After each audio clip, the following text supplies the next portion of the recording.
देखिए, टीम अपना काम कर रही है और ऐसा भी बताया जा रहा है कि अभी टीम यहां पर रुकेगी तो जाहिर तौर पर हो सकता है कि एक बार फिर से कोशिश की जाए, एक बार फिर से ट्राई किया जाए। लेकिन देखना होगा कि इस बार क्या रिस्पांस अंदर से मिलता है अगर दोबारा से कोशिश की जाती है। लेकिन टीम अभी यहां पर मौजूद है। बताया यह भी जा रहा है कि अगर इस बार नोटिस नहीं लिया है तो एक बार फिर से नोटिस देने की कोशिश होगी, क्योंकि सीधे तौर पर यह जो मामला है, बीजेपी की तरफ से जो नेता मिले थे, पुलिस से शिकायत जो की गई थी पुलिस कमिश्नर से, उसके बाद यह मामला आगे बढ़ा है और उसी के बाद क्राइम ब्रांच की टीम जो है वो नोटिस लेकर पहुंची है, जो चाहती है उन सबूतों के बारे में जानना जिनका जिक्र अरविंद केजरीवाल ने और आतिशी ने अपनी प्रेस कॉन्फ्रेंस में किया था। और ये कहा था कि एक ऑडियो क्लिप है जो हम बहुत जल्द जारी करेंगे और लोगों को बेनकाब करेंगे जो खरीद फरोख्त कर रहे थे उनके एमएलए की। 7 एमएलए बीजेपी के संपर्क में, ऐसा दावा आतिशी ने किया था। अरविंद केजरीवाल ने भी अपने ट्वीट में कहा था कि 25-25 करोड़ का जो ऑफर है वो उनके विधायकों को दिया गया है और 21 विधायक उनके संपर्क में है। यह भी बड़ा दावा अरविंद केजरीवाल की तरफ से किया गया था कि सरकार को गिराना चाहते हैं। अब ऐसे में बीजेपी ये सवाल पूछ रही है कि अब आपका सच क्या है वो सबके सामने आएगा। पहले आप बताइए कि आपने किस आधार पर यह आरोप लगाया है, आपके पास सबूत क्या है, कौन सा वो सबूत है, आप सबके सामने रखिए। पुलिस से उन्होंने शिकायत की और अब पुलिस इसी आधार पर यहां पर नोटिस लेकर पहुंचे, लेकिन मुख्यमंत्री नोटिस नहीं ले रहे हैं, वो पर्सनली रिसीव नहीं कर रहे हैं। उनके प्रवक्ता जैसे गायत्री वापस लौटेंगे आपके पास और अधिकारी वहां पर मौजूद हैं, लेकिन नोटिस लेने को सीएम तैयार नहीं है, लेकिन सीएम दफ्तर तैयार है। बढ़ते आगे, बात करेंगे झारखंड की राजनीति की।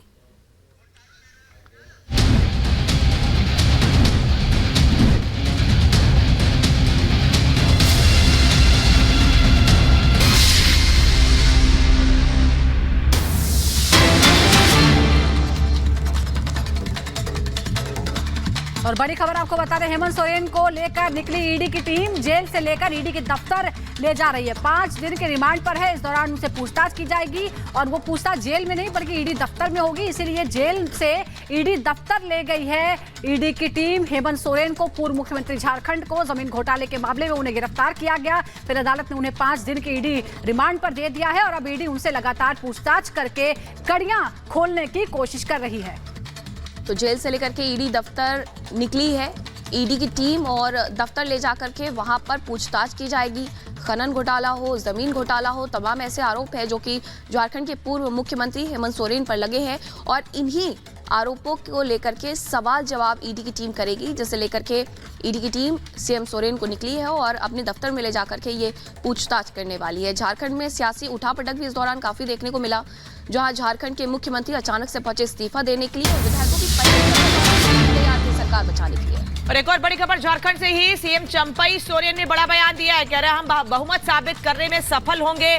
चंपई सोरेन ये कह रहे हैं हमारा गठबंधन मजबूत है। चंपई सोरेन ये भी कह रहे हैं कि बीजेपी बहुत निराश है। दरअसल चंपई सोरेन अभी कल ही बने हैं झारखंड के मुख्यमंत्री और अब वो सीधे सीधे भारतीय जनता पार्टी पर निशाना साध रहे हैं और वो बार बार एक ही बात कह रहे हैं, हमारा गठबंधन मजबूत है सुजाता। लेकिन ये बात तो तब साबित होगी जब फ्लोर टेस्ट में आप अपनी ताकत दिखा पाएंगे। बिल्कुल, दरअसल जो अभी विधायक हैं जिनका दावा बहुमत का किया जा रहा है उनमें कुछ फूट की खबर है। बसंत सोरेन नाराज बताए जाते हैं, सीता नाराज बताई जाती हैं और हेमरोन ने तो साफ कह दिया वो पार्टी छोड़ रहे हैं। विपक्ष उसको तंग करते रहा, परेशान करते रहा। कुछ क्षण के लिए तो सफल हुआ है, लेकिन हेमंत बाबू जो योजना यहाँ के ग्रामीण क्षेत्र के लिए या झारखंड प्रदेश को जो विकास का सूची से नीचे जो दर्ज है उसको ऊपर उठाने के लिए जो योजना लाने का काम किया है, इसी में विपक्ष का हताश हो गया और झूठा आरोप देकर उनको जेल तक पहुंचाया। उसका बीच में हर समय अस्थिर करने का प्रयास किया है। झारखंड में चंपई सोरेन ने सीएम पद की शपथ तो ले ली है, लेकिन असली परीक्षा उनकी 5 फरवरी को होनी है, जब उन्हें अपने विधायकों की ताकत साबित करने के लिए फ्लोर पर जाना होगा, क्योंकि उनके सीएम पद संभालते ही पार्टी 2 हिस्सों में बढ़ती हुई दिख रही है। आपको इस स्पेशल रिपोर्ट में दिखाते हैं कि उनके विधायक अब ये तक कहने लगे हैं कि वो पार्टी से इस्तीफा देना चाहते हैं। देखिए,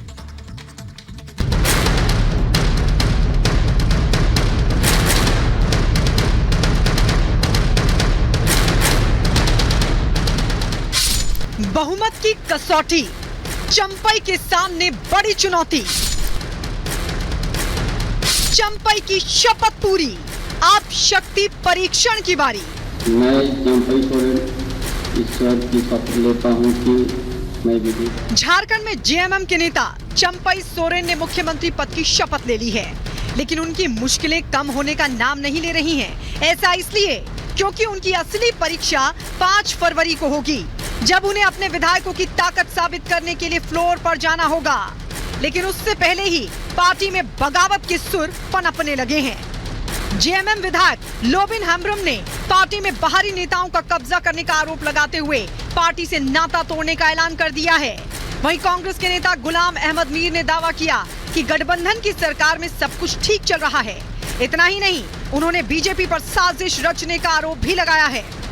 हमने चाहा कि आप जेएमएम से हम रिश्ता नाता नहीं रखेंगे, क्योंकि लोग कह रहे हैं ये दगाबाज हो गया है लोग सब। तो जो लोग बोला था तो हम उसके साथ में क्यों हम पिसाएंगे। ये चीज यहाँ के लिए भूल कवच है ना, तो इसको भी धरातल पर नहीं उतारेंगे। जो साजिश झारखंड के साथ रचाई जाती है, यहाँ के लोगों के खिलाफ जो साजिश रचाई जाती है, उसको देखते हुए यही निर्णय हुआ कि अपने एमएलएज फिलहाल 5 तारीख सुबह को फ्लोर टेस्ट होगा, तब तक कहीं न कहीं एक प्रोटेक्टेड जगह पर रहेंगे।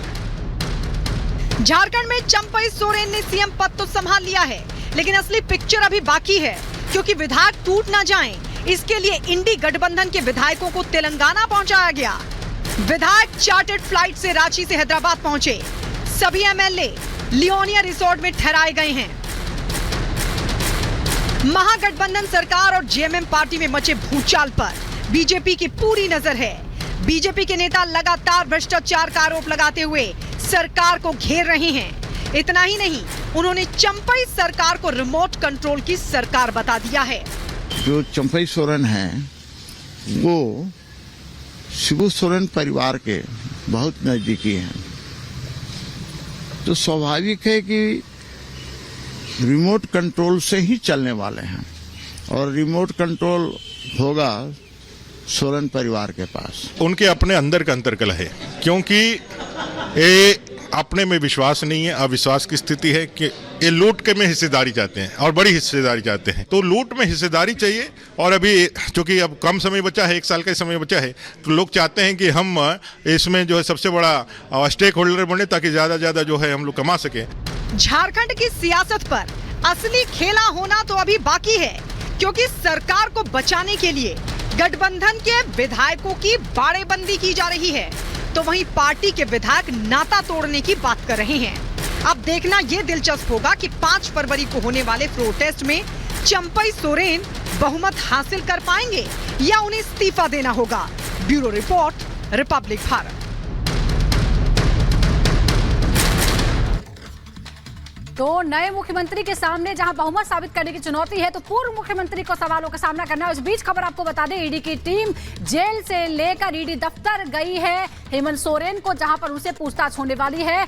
और इस वक्त हमारे सहयोगी लोमस हमारे साथ जुड़ गए हैं। लोमस, क्या जानकारी है? क्या हेमंत सोरेन ईडी दफ्तर में लाए गए हैं? आज जो क्वेश्चनिंग होगी, उस क्या लाइन ऑफ क्वेश्चनिंग आज होने वाली है, क्योंकि 2 राउंड की पूछताछ के बाद ही तो गिरफ्तारी हुई थी।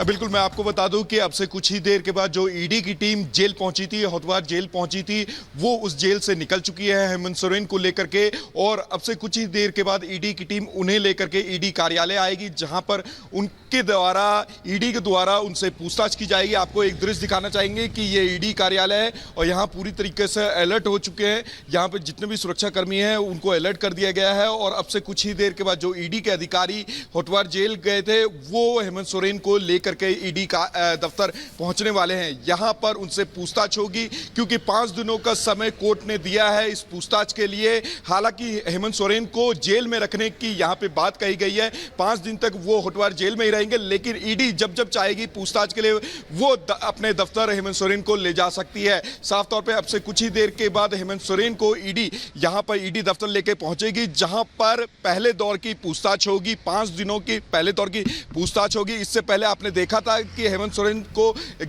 जो गिरफ्तार करने से पहले ईडी हेमंत सोरेन के कार्यालय और जो उनका आवास है वहां पे पहुंचती है, लगभग 7 घंटे तक उनसे पूछताछ करती है और उन्हें लगभग 5 बजे, शाम के 5 बजे बताया जाता है कि अब धन्यवाद आपका इस जानकारी के लिए। आगे भी आपसे अपडेट लेते रहेंगे, लेकिन इस वक्त एक और बड़ी खबर बता देते हैं। दिल्ली के मुख्यमंत्री अरविंद केजरीवाल ने बीजेपी के वरिष्ठ नेता लालकृष्ण आडवाणी को भारत रत्न दिए जाने पर बधाई दी है। उनके अच्छे स्वास्थ्य की कामना की है, दीर्घायु होने की कामना की है। भारत रत्न की घोषणा पर बधाई दी है अरविंद केजरीवाल ने, दिल्ली के मुख्यमंत्री ने, और उनके स्वास्थ्य और दीर्घायु की कामना की है। दिल्ली के मुख्यमंत्री अरविंद केजरीवाल, दरअसल आज ही ऐलान हुआ है कि बीजेपी के वरिष्ठ नेता लालकृष्ण आडवाणी को भारत रत्न से सम्मानित किया जाएगा और उसके बाद लगातार बधाई देने वालों का तांता लगा हुआ है। खुद प्रधानमंत्री भी बधाई देने के लिए उनको पहुंचे, वहीं दिल्ली के मुख्यमंत्री अरविंद केजरीवाल भी उन्हें बधाई दे रहे हैं, उनकी लंबी उम्र की कामना कर रहे हैं। साथ ही ये कह रहे हैं कि वो स्वस्थ रहें, उनकी उम्र लंबी हो। हम लगातार आपको वो तस्वीर भी दिखा रहे थे जब प्रधानमंत्री मिलने के लिए लालकृष्ण आडवाणी से पहुंचे थे और उनको बधाई दी थी। जैसे ही इस बात का ऐलान हुआ, ये घोषणा हुई, उसके तुरंत बाद बड़ी संख्या में लोग सोशल मीडिया से लेकर उनसे मुलाकात करके उन्हें बधाई दे रहे हैं। केजरीवाल ने तो बधाई दे दी है, केंद्रीय मंत्री अनुराग ठाकुर ने क्या कुछ कहा है, आपको सुनवाते हैं।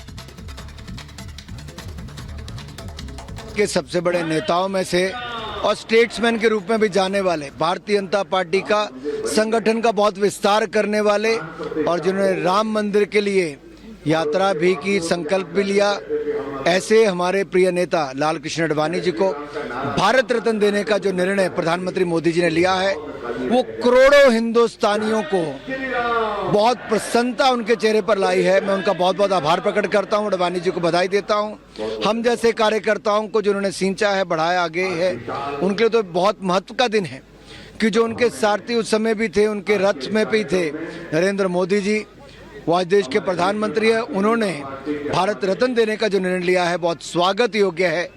करोड़ों भारतीय जनता पार्टी के कार्यकर्ता ही नहीं, पार्लियामेंट से लेकर गांव-गांव तक आम जनमानस में भी खुशी की लहर है। इधर केंद्रीय मंत्री नितिन गडकरी ने भी इस मामले में इसके बाद बधाई दी है, लालकृष्ण आडवाणी को बधाई दी और ये भी कहा कि भारत के पुनर्निर्माण में लालकृष्ण आडवाणी की महत्वपूर्ण भूमिका है। प्रेरणा स्तोत्र लालकृष्ण आडवाणी जी को भारत रत्न से गौरवान्वित करना ये पूरे देश के लिए और हम सब के लिए बहुत गौरव का क्षण है। आडवाणी जी ने अपना संपूर्ण जीवन देश के लिए और समाज के लिए समर्पित किया है। उनके जीवन की शुरुआत से ही संघ के प्रचारक के रूप में उन्होंने अपने जीवन को समाज सेवा के लिए समर्पित किया था। भारतीय जनता पार्टी के विस्तार में अटल जी और आडवाणी जी की भूमिका बहुत महत्वपूर्ण रही। मेरा ये सौभाग्य रहा कि दोनों के साथ काम करने का मुझे मौका मिला। मैं जब पार्टी का अध्यक्ष था तब आडवाणी जी का हर विषय पर मार्गदर्शन मिलना ये हमारे लिए बहुत ही भाग्य का क्षण था। आज उनके जैसे एक प्रखर नेता को, एक विशेष रूप से प्रतिभाशाली व्यक्ति को और देश और समाज के लिए समर्पित भाव से काम करने वाले एक देशभक्त को विशेष रूप से भारत सरकार ने भारत रत्न देकर गौरवान्वित किया, ये हम सब के लिए अभिमान का और आनंद और समाधान का विषय है। भगवान उनको लंबी उम्र दे। तो नितिन गडकरी को आप सुन रहे थे, अनुराग ठाकुर ने बधाई दी है, वहीं दिल्ली के मुख्यमंत्री ने बधाई दी है, लेकिन उत्तर प्रदेश के पूर्व मुख्यमंत्री अखिलेश यादव को ये बात हजम नहीं हो रही है। वो इस पर सवाल खड़े कर रहे हैं। वो ये कह रहे हैं कि वोट बचाने के लिए लालकृष्ण आडवाणी को भारत रत्न दिया गया है। वो सवाल खड़े कर रहे हैं इस पर और सीधे सीधे कह रहे हैं कि वोट बचाना चाहती है भारतीय जनता पार्टी और इसीलिए लालकृष्ण आडवाणी, जो कि भारतीय जनता पार्टी के वरिष्ठ नेता हैं, उनको भारत रत्न वोट बचाने के लिए दिया जा रहा है। वहीं दूसरी ओर तमाम नेता उन्हें भारत के पुनर्निर्माण या बड़ी संख्या में नेतृत्व तैयार करने वाला नेता बता रहे हैं, लेकिन अखिलेश यादव सवाल खड़े कर रहे हैं।